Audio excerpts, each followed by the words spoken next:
श्री स्वामी समर्थ. नमस्कार श्रोते हो, स्वागत आहे तुमचं सफर कथा विश्वाची विदर्शना या यूट्यूब चॅनलवर. आजची सफर आहे अस्वस्थ मंगा या कथेची. घरी आता फार ओढाता नसे. मंगाला ती पाहवत नव्हती. मधुरीला नेसेला फाटके लुगडे होते. मुलांच्या अंगावर नीट कपडे नव्हते. दिवाळी जवळ येत होती. नवीन कपडे करायला पाहिजे होते, परंतु जवळ दिडकी नव्हती. मंगा खिन्न दिसे. तू अलीकडे असा का दिसतोस? मधुरीने विचारले. असा म्हणजे कसा? त्याने विचारले. सांग ना रे मंगा, काय होते तुला? मला काहीही होत नाही. मग चेहरा का असा? मुद्रा का दिनवाणी? आपण गरीब आहोत म्हणून. गरिबीची खंत मी कधीतरी मानली आहे का? मला नाही हो कसला सोस. नको तुमची वस्त्रे, नको दागदागिने. आपण गरीब आहोत हेच बरे. त्यामुळे तर तू माझ्या जवळ आहेस. गरिबीमुळे तर आपण दूर जातो. दिवसभर तुझ्यापासून दूर राहावे लागते. मुलांबाळापासून दूर. त्यांच्याजवळ बसता येत नाही. येऊन जाऊन रात्री 2 शब्द तुझ्याजवळ बोलायचे. दमून गेल्यावर रात्री तरी बोलायला कुठे असतो उत्साह? नको नको ही गरिबी. आता दिवाळी येणार. आपल्या मुलांना न नीट खायला, ना काही अंगा खांद्यावर. मला वाईट वाटते. दिवसभर मी काम करतो, परंतु काय उपयोग? उगीच असे मनाला लावून घेऊ नकोस. मुले माझी गुणी आहेत. इवलासुद्धा हट्ट घेत नाहीत. मंगा, आपण आनंदाने राहू, समाधानाने राहू. तुझ्यासाठी मी मधुरी वरवर हसतो, परंतु मनात वाईट वाटल्याशिवाय राहत नाही. तू बुधाजवळ लग्न लावतीस तर किती सुखात असतीस. कशाला तोटा पडला नसता. पलंगावर पडली असतीस, मच्छरदाणी लावली असतीस, गाद्या गिरद्यांवर लोळली असतीस, सोन्या मोत्यांनी नटली असतीस.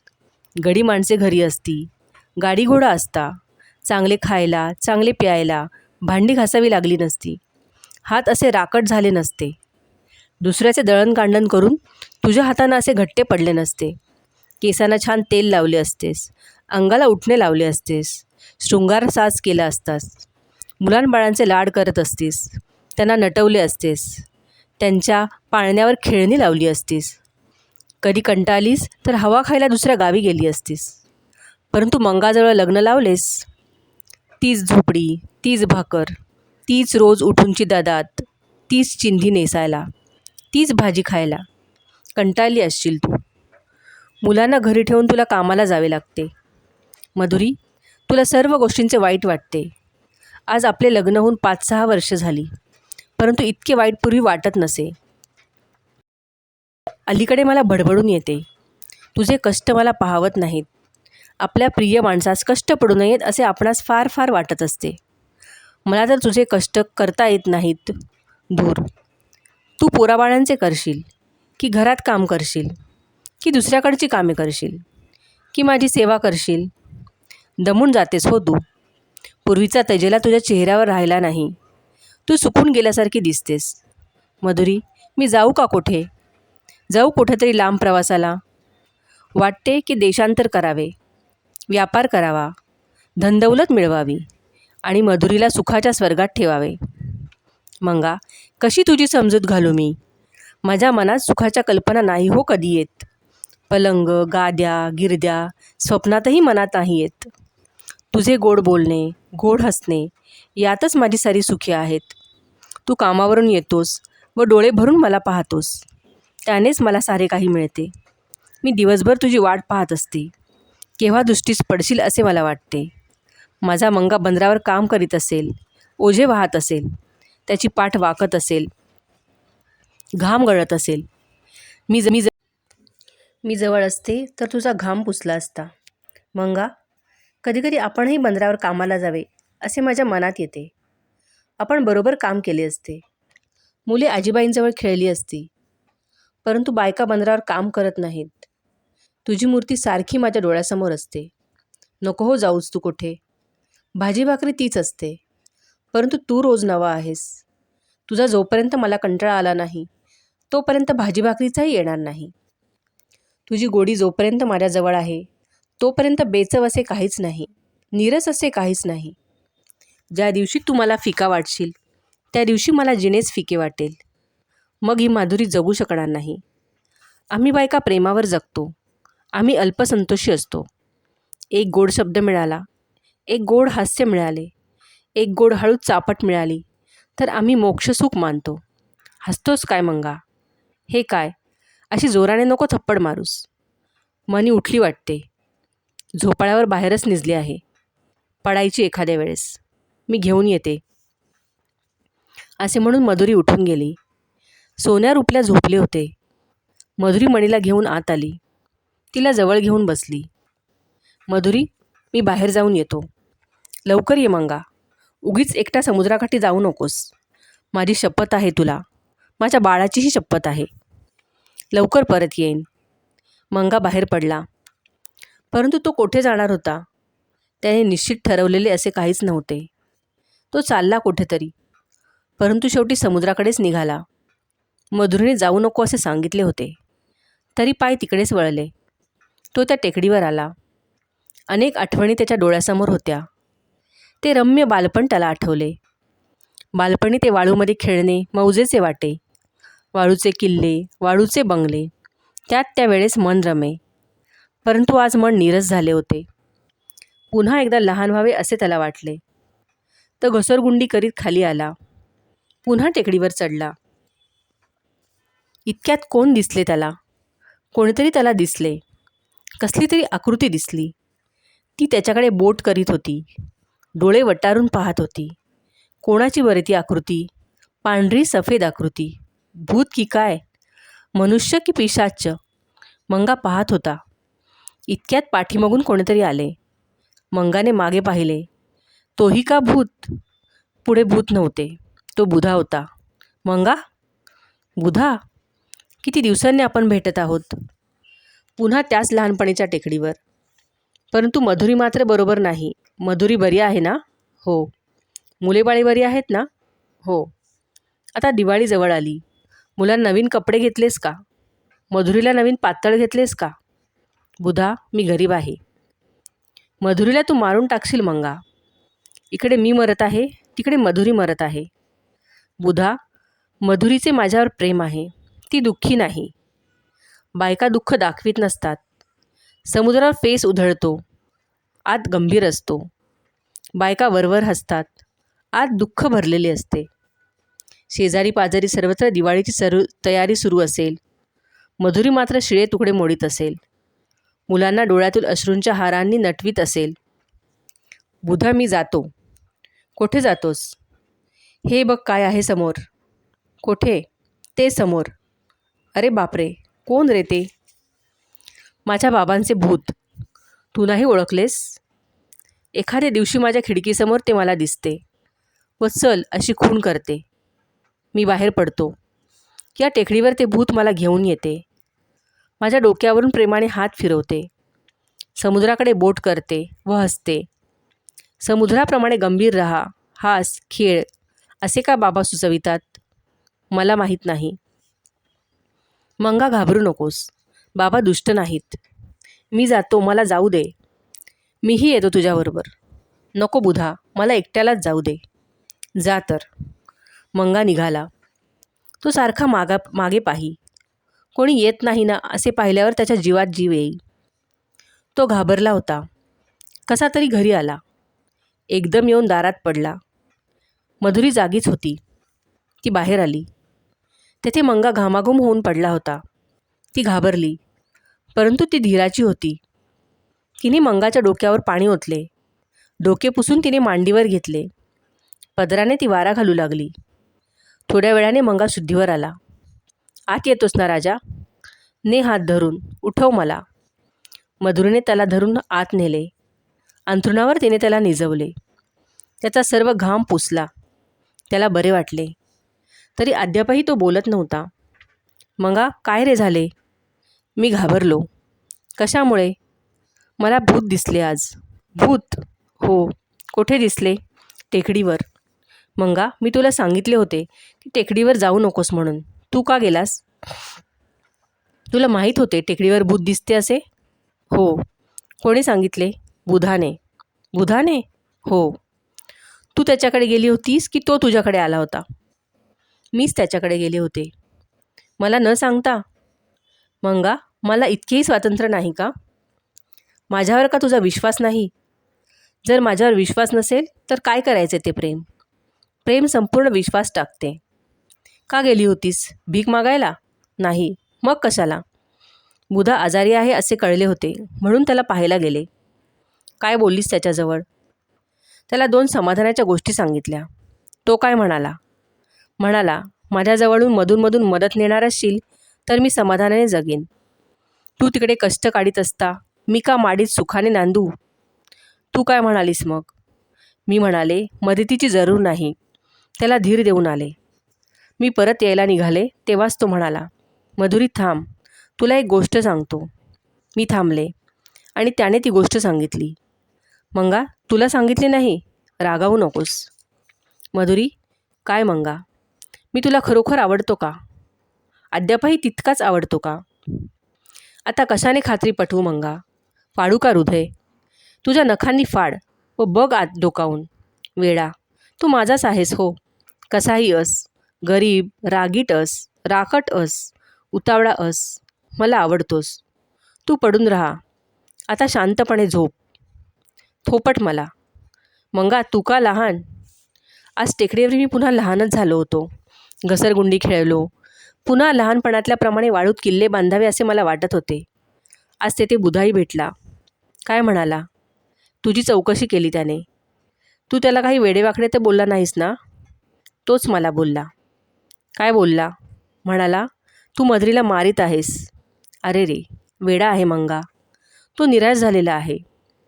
आजारी मनुष्य ज्याप्रमाणे चिरचिऱ्या होतो त्याप्रमाणे निराश मनुष्यही एखाद्या वेळेस वाटेल ते बोलतो. तू ते मनाला लावून नको घेऊस. सारे काढून टाक मनातून. बुधाचे मन चांगले आहे. तुझ्याविषयी त्याला आपलेपणा वाटतो. तो बोलून दाखवत नसेल. मंगा ऐकत होता. मधुरी त्याला थोपटीत होती. तो झोपी गेला. मधुरी जरा अस्वस्थ झाली होती. ती एकटी बाहेर अंगणात आली. कोणी दिसते का पाहू लागली. ती का भूत पाहत होती? ती तेथे झोपड्यावर बसली. आकाशात चंद्र आता फुलला होता. अंगणातील कळ्याही फुलू लागल्या होत्या. समुद्राची धीर गंभीर गर्जना ऐकू येत होती. गार गार वारा येत होता. मधुरी विचारांच्या तंद्रीत होती. बुधा व मंगा यांच्या भोवती तिचे मन रुंजी घालीत होते. ते एकमेकांचे वाईट तर नाही ना करणार? ते भूत खरे की खोटे? काही संकट तर येणार नाही ना? ते भूत सूड तर घेणार नाही ना? 1 ना 2 अशा कितीतरी कल्पना तिच्या मनात फिरत होत्या. शेवटी ती उठली. घरात येऊन निजली. मनीला कुशीत घेऊन ती निजली. तिचा तिने मुका घेतला. कशी सोन्यासारखी माझी मुले आहेत. परंतु या मुलांचे पुढे कसे होईल असे विचार का तिच्या मनात येत होते. गरिबांच्या मनात असे फारसे येत नाहीत. करतील मजुरी व खातील असे त्यांना वाटत असते.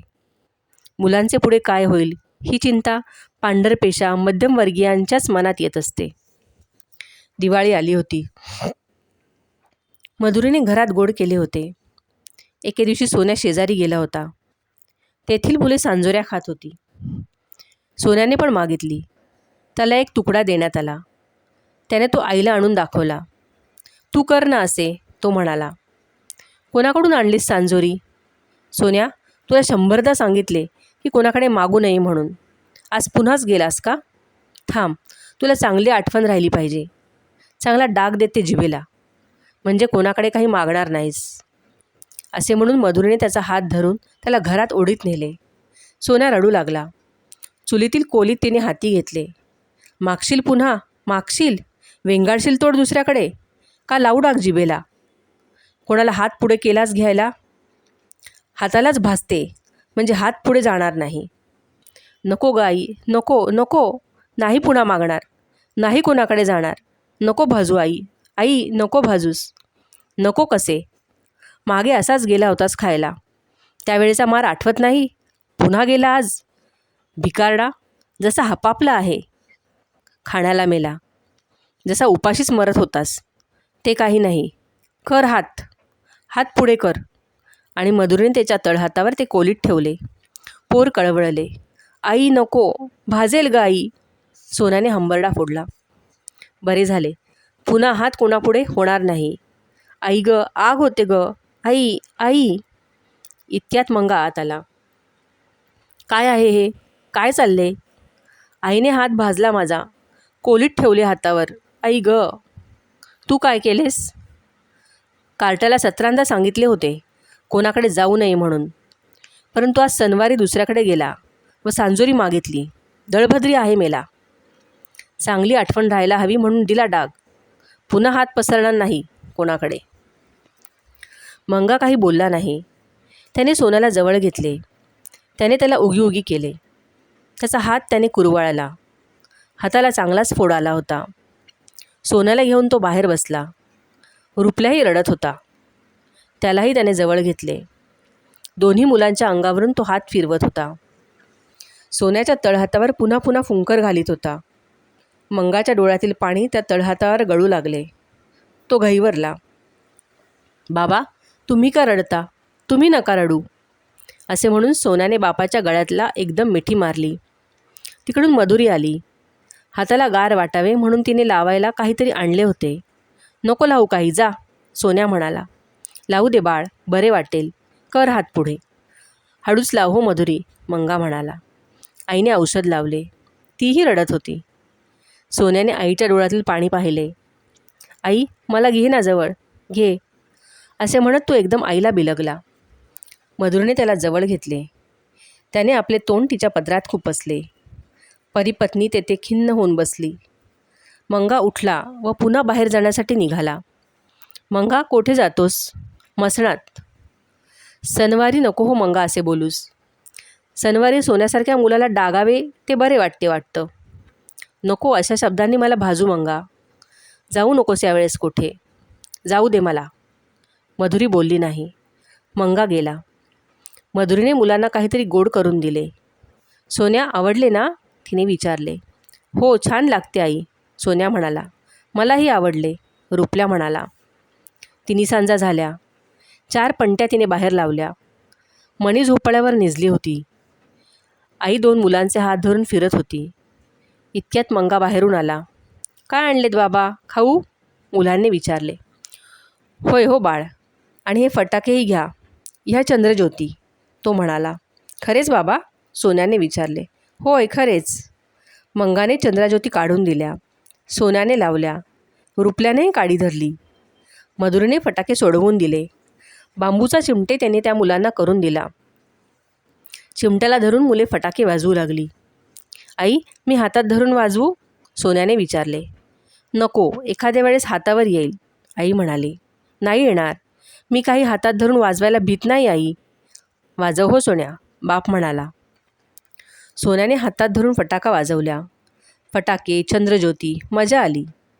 पेढे बर्फीही मंगा घेऊन आला होता. सोन्याला 2 पेढे दिले. रुपल्याला एका पेढ्याचे 2 करून दिले. मुलांना आनंद झाला. रात्री मुले आनंदाने निजली. मधुरी व मंगा मात्र जागीच होती. मंगा, कोठून आणलेस फटाके? पैसे होते का? तिने विचारले. कर्ज काढून आणले सामान, तो म्हणाला. नको हो कर्ज, ती म्हणाली. मला नाही भिकाऱ्यासारखे राहणे आवडत. मी आता खुशाल कर्ज काढण्याचे ठरवले आहे. सोन्यासारख्या मुलांना साध्या गोष्टींसाठी मार खावा लागावा हे मला सहन होत नाही. तू सोन्याला नाही डागलेस, मला डागलेस. आपण किती दरिद्री या गोष्टीचे तुझ्या मनातील दुःख त्यामुळे प्रकट झाले. मधुरी, कितीदा तुला विचारले, जाऊ का मी कोठे दूर, आणू का पैसे मिळवून, परंतु तू तीही परवानगी देत नाहीस. म्हणतेस मी समाधानी आहे, परंतु तुझ्या मनाची यथार्थ कल्पना आज मला आली. तुझे मन शांत व स्वस्थ नाही. तेथे दारिद्र्याच्या वेदना आहेत, स्वाभिमानाच्या कल्पना आहेत. पोरांना काय बिचाऱ्यांना. छे, मला नाही चैन पडत. कवळा फुलासारखा हात तू भाजलास. किती तू दुष्ट. आया का इतक्या दुष्ट होऊ शकतात? होय हो, मीच दुष्ट आहे. माझीच पोरे खाणारी मी लावी आहे. मंगा, अरे सोन्याला डाग देताना माझ्या मनाची काय स्थिती झाली असेल. एक गोष्टीवरून का माझी परीक्षा करणार आहेस? अरे, ज्याला मी 9 महिने वाढवले तो माझाच आहे. मी सोन्याचा नाही भाजला, जणू माझाच हात भाजला. नाही हो, पुन्हा अशी वेडी होणार. मंगा, येतो हो माणसाला कधी कधी राग, संताप. नको मला बोलूस, पण कर्ज मात्र काढू नकोस. ही गरिबी दूर केलीच पाहिजे. हे दारिद्र्य माणसाला दुर्गुणी बनवते, दुष्ट बनवते. गरिबीमुळे सोन्या शेजारी तोंड वेंगाडता झाला. गरिबीमुळेच तू त्याला भाजलेस. गरिबी, या जगात सर्वात वाईट गोष्ट म्हणजे गरिबी. गरिबीने माणसाचे पशुत रूपांतर होते. गरिबी स्वाभिमानाला मारते. अशा आकांक्षांना धुळीस मिळवते. गरिबाला कोणीही बोलावे, कोणीही मारावे, कोणीही त्याचा पाणउतारा करावा. छे, गरिबीच्या गारठ्यात मी माझी मधुरी आता पार ठेवता कामा नये. माझ्या मुलांची जीवने गरिबीत नीट वाढणार नाहीत. मधुरी, वीट आला मला या गरिबीचा. कितीतरी वर्षे मी म्हणत होतो की आपण श्रीमंत व्हावे, मधुरीला जणू राजाची राणी करावे. परंतु मी माझ्या मनाला आजपर्यंत लगाम घातला. आता नाही घालणार. मी जाणार कुठेतरी. मधुरी, मला जाऊ दे. देशांतरी करीन, व्यापार करीन, देवघेव करीन, श्रीमंत होईन, तेव्हाच परत येईन. मंगा, नको रे असे म्हणू. माझ्यापासून दूर नको रे जाऊस कोठे. तू म्हणजे माझ्या प्राणांचा प्राण. तू माझ्या डोळ्यांतील बुबुळ, माझ्या कुडीतील श्वास. तुझ्यामुळेच मी जगते. तू कोठे गेलास तर या मुलांना कोण? मला तरी मोलमजुरी करता येईल का? मुले सारी घरी सोडून कशी आणि कोठे जाऊ? आज मुले जगत आहेत. उद्या तू गेलास म्हणजे आम्हास जगणेही कठीण होईल. सोने घरी घेऊन येशील, परंतु सोन्या तर हवा ना, रुपल्या हवा ना, मनी हवी ना, ते सोने अंगावर घालायला. नको नको मंगा, नको हो जाऊस. आपण येथेच राहू. चांगले चालले आहे. एखाद्या वेळेस उठते वादळ, चालायचेच मंगा. आकाश का नेहमी निरभ्र असते? झाडे का नेहमी शांत असतात? नदीला कोठेच का वेग खळखळाट नसतो? मंगा, हा संसार आहे. मधून कडू, मधून गोड. कोणाचा संसार आहे की जेथे सदैव सुखाची पुनव फुललेली आहे, सदा आनंदाची दिवाळी आहे?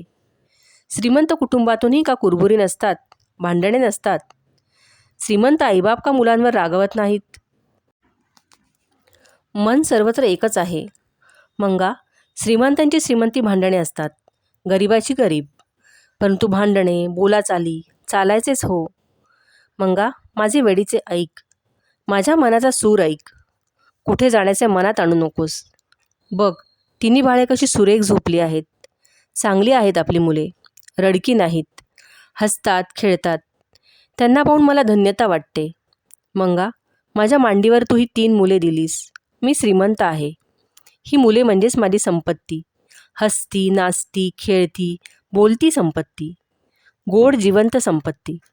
मला काही नको आणखी. मंगा, नाही ना जाणार? सांग, नाहीतर मला झोप येणार नाही. खाणेपिणे गोड वाटणार नाही. मधुरीला रडवावे असे तर नाही ना ठरवलेस? मधुरी नेहमी दुःखी कष्टी असावी असे तर नाही ना ठरवलेस?